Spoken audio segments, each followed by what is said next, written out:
see that the industry is constantly changing. If you look at our industry today, it's different than it was in the 90s. The 90s were different than the markets were before the financial crisis. And today we're in a market that's very different than it was in 2008.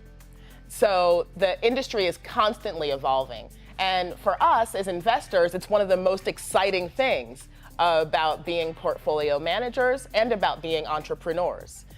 You can never rest on your laurels. You always have to be willing and able to learn something new.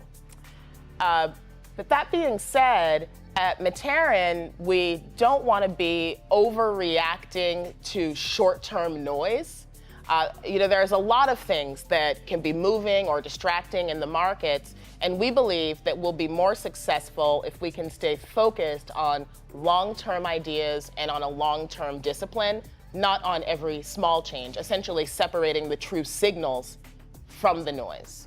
And this is something that we believe is extremely important for us, not only as investors, but also as entrepreneurs.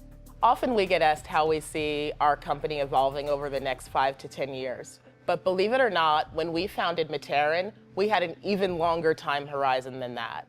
When we founded Matarin, the co-founders said that we would be inspired to build something that could last even beyond its founders, and maybe even a company that could last for generations. So when you're doing strategic planning for a company that has such a long time horizon, everything is different. In some ways, the decisions that we take are slower because our time horizon is so much longer. We don't want to make any sudden moves. But one thing is clear. If you want to build a company that can last, you have to focus first and foremost on the dollars of alpha that you're generating for your clients over time. And that will always be our North Star.